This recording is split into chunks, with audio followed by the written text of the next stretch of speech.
पुरुषोत्तम अधिक मास का चतुर्थ अध्याय। मल मास विज्ञप्ति। अधिक मास कहने लगा, भगवान के पास जाकर के अधिक मास कहने लगा, हे नाथ, हे कृपानिधि, मलमास मेरा नाम है। मैं बलवानों से तिरस्कृत होकर यहाँ आया हूँ। फिर आप मेरी रक्षा क्यों नहीं करते?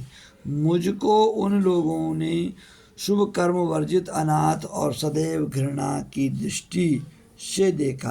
अब आपकी दयालुता कहाँ गई? कठोरता क्यों हुई? इस प्रकार भगवान से कहकर मलिन मुख मलमास श्री कृष्ण के आगे आंसू बहाता हुआ बैठ गया। तब दर्वित भूत हरि आगे बैठे दीन दयाल मलमास से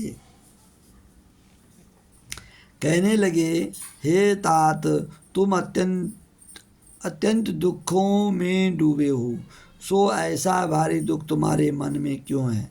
तुम किसी प्रकार की सोच मत करो। मैं तुझे दुख में डूबे हुए का उद्धार करता हूँ।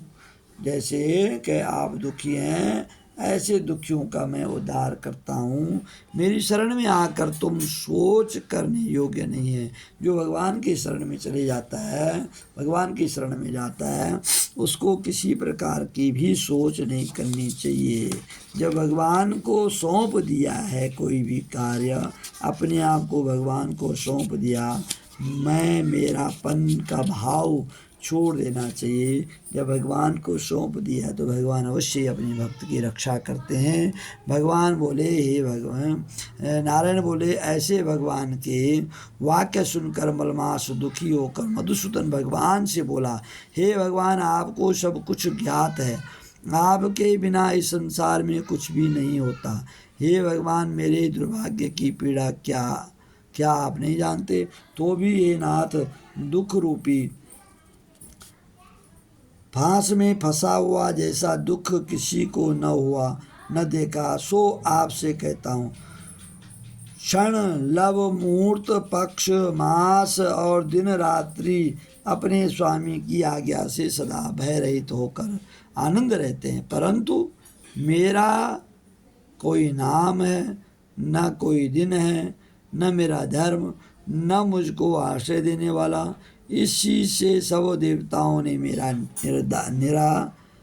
निरादर कर दिया है, और शुभ कर्मों में भी यह मलमास वर्जित है।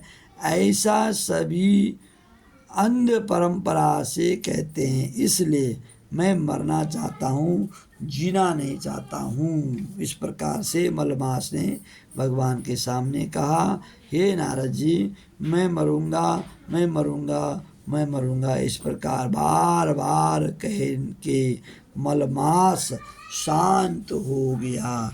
बोले अधिक मास की जय, पुरुषोत्तम मास की जय। पुरुषोत्तम मास का चतुर्थ अध्याय। मेरा यूट्यूब चैनल को अवश्य सब्सक्राइब करें, लाइक करें। हर हर महादेव। राधे राधे।